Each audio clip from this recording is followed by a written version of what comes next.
Bonjour à tous, c'est Franck Nicolas, fondateur de Globe et du programme de coaching Spark. J'ai l'immense honneur d'être ici au 38e étage du boulevard René Lévesque à Montréal, en compagnie de Charles Sirois. Bonjour Charles, comment ça va?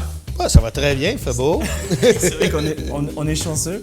Je suis très heureux de t'accueillir aujourd'hui pour cette capsule parce que j'aimerais que l'on parle d'un sujet qui est cher dans ton parcours et dans ta mission de leader et d'entrepreneur, de pouvoir inspirer encore et toujours plus les autres. Charles, avec nous aujourd'hui, avec nos amis, j'aimerais savoir si tu peux nous donner quelques clés pour faire la différence auprès des autres, en tant que leader, qu'entrepreneur, faire la différence auprès des autres, mais aussi pour soi-même et pour sa business, pour ses affaires. Comment est-ce qu'on arrive à faire la différence dans une industrie très compétitive, extrêmement internationale aujourd'hui? Tu as bâti aujourd'hui, on peut le dire, près d'une centaine d'entreprises dans une vingtaine de pays. Tu es une véritable autorité du monde de la finance. Tu as créé notamment à Montréal FIDO, un peu l'équivalent de SFR en Europe, si vous connaissez et si vous nous écoutez en ce moment de la France, Belgique et Suisse. Alors, Charles, comment on s'y prend pour faire la différence? Premièrement, il faut aimer ce qu'on fait. Ça, c'est assez important. Et deuxièmement, il ne faut pas jouer un rôle. Parce que ça paraît, les gens qui jouent un rôle. Il faut être généreux de sa personne, généreux envers les autres. Parce que des fois, tu as l'impression des gens, ils sont tellement importants, il y a une absence de générosité. Et il faut être très convaincant. Mais accepter d'être challengé soi-même. Il y a des gens qui ont de la difficulté à se faire challenger leurs idées. Moi, j'adore me faire challenger mon idée. J'adore retourner l'ascenseur, mais dans le respect. Il y a des valeurs fondamentales qu'on doit avoir si on est un leader. Le respect est une des choses les plus importantes. Comme je dis souvent, on n'est pas obligé d'aimer qui que ce soit, mais on est obligé de respecter tous. Et le respect, ça va partout. Hein? Alors, oui, j'accepte de me faire challenger et je vais respecter la personne qui me challenge, peu importe où elle est dans l'organisation, dans la hiérarchie. Alors, ça, c'est des choses de départ. Il faut avant tout une sorte de fondation. Hein? Oui, mais c'est une fondation de sa personnalité.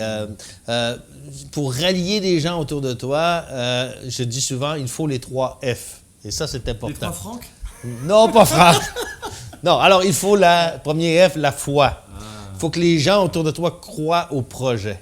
Et ça, soit que cette foi est incarnée en vous, c'est-à-dire que vous êtes le projet et les gens ont foi en vous, ou soit c'est le projet lui-même, ou soit c'est l'entreprise ou quoi que ce soit, mais la foi est une chose très importante. Et ce premier F, Charles, de quelle façon est-ce que toi, tu animes cette sorte d'étincelle au fond de toi quand tu es fatigué, qu'il y a des obstacles, des coups durs? Aujourd'hui, tu es plutôt un homme extrêmement expérimenté, mais quelle a été dans ton parcours cette capacité de rallumer cette foi, cette étincelle en toi, et après, évidemment, de le faire chez les autres? C'est ça. On peut difficilement transmettre la foi si on ne l'a pas soi-même. Mais ça, je ne sais pas, c'est quelque chose d'inné. Moi, je parle... Tu disais quoi dans la tête? D'abord, j'ai une conviction. Si je m'embarque dans une aventure, je développe un projet, j'ai la conviction de la réussite ou la bonne cause du projet. Donc, tu es parti à la recherche d'informations avant, c'est ça? Oui, en fait, il y a tout un processus, puis on pourra l'étaler peut-être un peu plus loin, mais il y a tout un processus qui définit l'approche entrepreneuriale ou j'allais dire les valeurs entrepreneuriales, et on pourra les détailler, mais la conviction est un des points importants. Donc, pour pouvoir transmettre cette foi, on doit être convaincu de l'objet, de la cause, etc. Et on doit être relativement bon communicateur aussi. Hein? C'est difficile de convaincre les gens si on n'est pas capable d'exprimer notre point de vue, notre message. Le deuxième F, c'est le fun. Ça doit être agréable de faire quelque chose. On a beau avoir la foi, mais si on s'emmerde dans quelque chose, le fun doit faire partie. Et le troisième F, bien important, le foin. Le foin! Ah oui! Il faut l'oseille, comme vous dites en France des fois. Il faut le foin. Alors, la foi, le fun et le foin sont habituellement les outils pour rallier les gens autour d'un projet, d'un ensemble. Et dépendamment de l'état du projet, quelquefois, on distribue plus de foi que de foin. Et ça arrive souvent.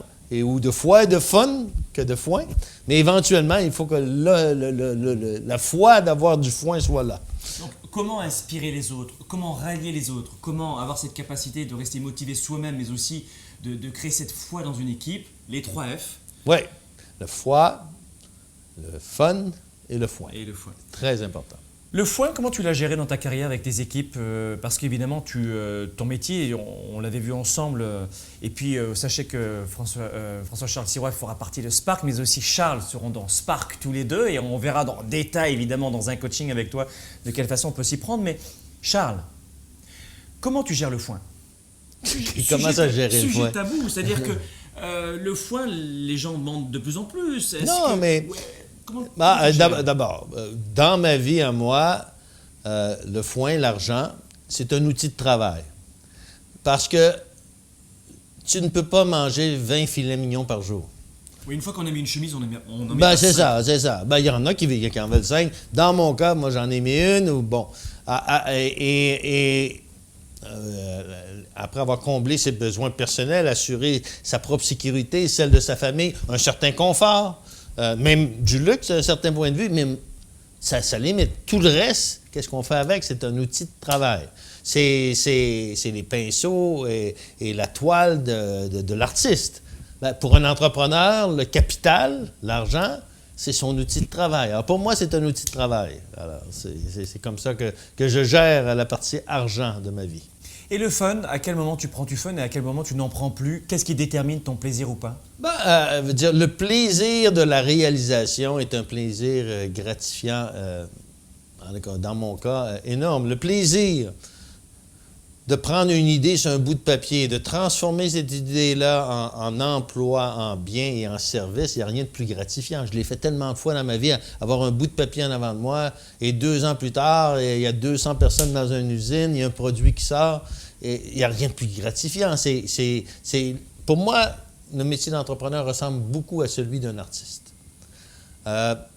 Avoir l'idée, c'est comme l'artiste qui a l'idée d'une toile et quelques mois de travail après, il regarde son tableau, son œuvre, et c'est un chef-d'œuvre ou un désastre, dépendamment qu'est-ce qui est arrivé. Mais c'est la même chose.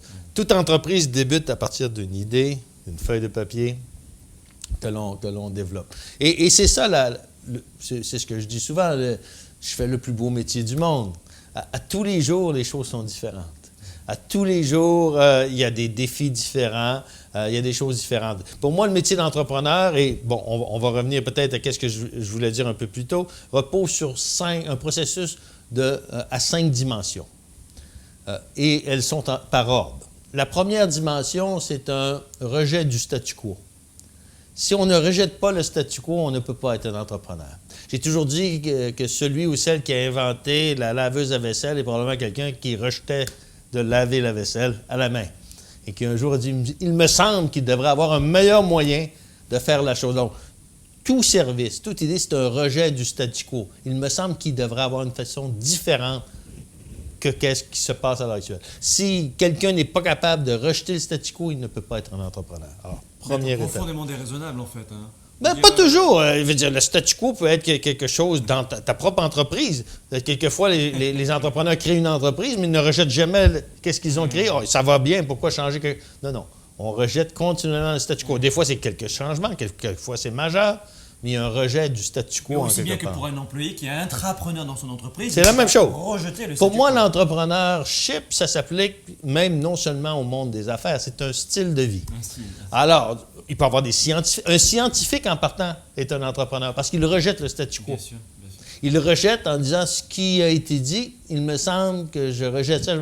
Alors, ça part toujours d'un rejet du statu quo. Alors, lorsqu'on rejette le statu quo, normalement, on développe une vision, une idée. Il doit avoir une meilleure façon de faire ça. Alors, la deuxième étape, c'est la vision. C'est l'idée, c'est la lumière au-dessus de la tête, ping, qui se fait. Alors ça, c'est la deuxième étape. Après avoir rejeté le statu quo, boum, je dis, on va faire ça comme ça. La vision. Mais là, il y a des gens, quelquefois, qui arrêtent là et on appelle ça des rêveurs. J'en ai vu tellement dans ma vie. On arrête à la vision. Parfait, oui. Ce qui fait un petit peu la différence entre les gagnants et les perdants, là. Hein? Ce qu'il fallait souvent... Là, hein? Souvent, il y a des gens qui arrêtent là. Ce sont des rêveurs. Et souvent, ils auraient accompli tellement de choses dans leur vie. Ou ils vont regarder et ils vont dire « j'ai déjà eu cette idée-là. » Oui, mais tu ne l'as pas fait. Hein? Tu l'as déjà eu, mais tu ne l'as pas fait. Donc, étape 2, la vision. La prochaine étape, c'est une étape très délicate et la plus difficile. C'est transformer la vision en conviction. Et ça, c'est une étape difficile parce que si vous n'êtes pas capable de faire cette transformation-là, vous ne serez pas capable d'assembler les gens autour de vous, etc., de livrer. Donc de matérialiser. Alors là, on lui met les risques, les probabilités, on adresse tout ce qu'il y a autour de la vision qui est faisable, pas faisable, et on se convainc. Mais on se convainc de façon sérieuse. Quelquefois, moi, j'ai beaucoup d'idées. Puis il y en a très peu qui passent au stade de la conviction. Parce que après avoir ajouté, oui, mais où je vais trouver ça? Ah non, c'est pas possible, ça va être difficile à avoir ou impossible à avoir, etc. Et soudainement, l'idée n'est pas nécessairement réalisable dans les médias ou dans les moyens que l'on a ou quoi que ce soit. Donc, ce n'est pas une conviction. Mais lorsqu'on a élaboré sa conviction sur toutes ces dimensions, à ce moment-là, il n'y a plus grand-chose qui peut nous arrêter parce qu'on est capable de convaincre à la fois les ressources financières, les ressources humaines, les clients, etc., parce qu'on en a fait une conviction. Alors là, j'ai dit qu'il y en avait 5 étapes. Là, on est rendu à l'étape 3. Et les 5 sont toutes importantes. Alors, étape 3. Alors maintenant, la prochaine étape, c'est qu'il faut passer à l'exécution. Alors là, on est convaincu. Là, on a encore une sacrée étape. Hein? Oh, ça, c'est difficile. Moi, à l'exécution, normalement, là, je me trouve un partenaire pour exécuter parce que je ne suis pas très bon en exécution. Il faut savoir ses forces et ses faiblesses. Alors, moi, je ne suis pas un champion de l'exécution. Dans la plupart des cas, lorsque je suis rendu à l'étape de conviction, je suis convaincu, là, je me dis, avec qui je vais m'associer, qui, lui, est un champion ou championne de l'exécution pour faire cette phase-là, parce que ce n'est pas ma force. Donc, tu vas chercher une ressource, une complémentarité. Un partenaire à ce stade-là, plus qu'une ressource. Vraiment un partenaire, parce que là, on est au départ, donc il n'y a pas de foin, là. Là, c'est vraiment de la foi et du fun. Un petit peu comme Aldo Ben Sadoun qui a développé ses franchises, qui trouve des masters franchisés par pays et qui, eux, après, démultiplient. Alors, il y a des partenaires pour exécuter. Alors là, il faut exécuter. Et puis, l'exécution, c'est une foule de petits détails. Et c'est surtout aussi de ramener cette conviction, ce projet-là, en étapes qui se réalisent une après les autres. Souvent, les gens voient le grand saut, mais comme je dis souvent, oui, la terre promise est au bout du désert. Mais si tu n'as pas assez d'eau et tu ne connais pas le chemin, tu vas être mort et tu ne te rendras jamais à la terre promise. Donc, il faut que tu saches ton chemin et si tu ne le sais pas, aie un guide qui l'a déjà fait.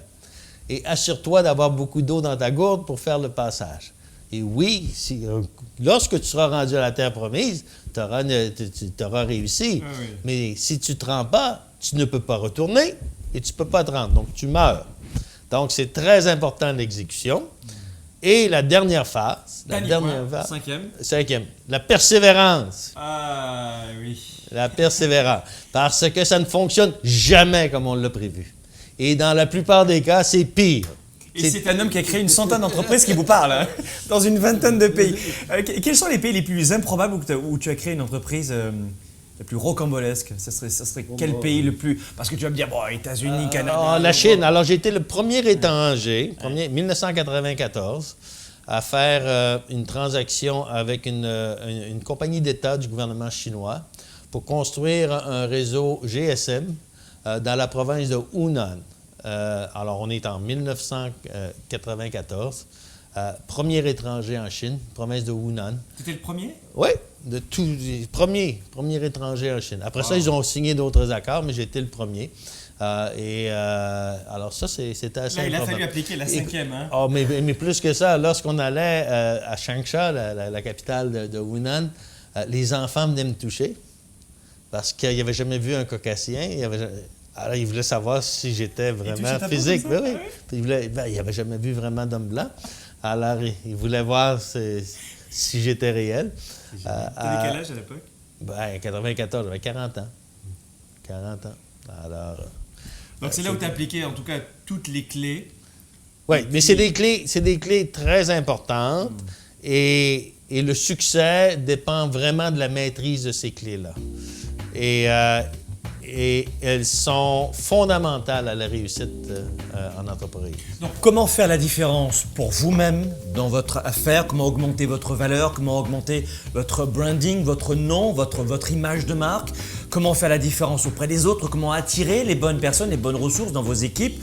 Que vous soyez entrepreneur ou leader, c'est-à-dire intra ou extra, en tout cas l'entrepreneurship, que vous soyez salarié ou à votre compte, on a vu les trois F, la foi, le fun et le foin, et puis les 5 clés qui sont très importantes. Merci beaucoup Charles. Plaisir.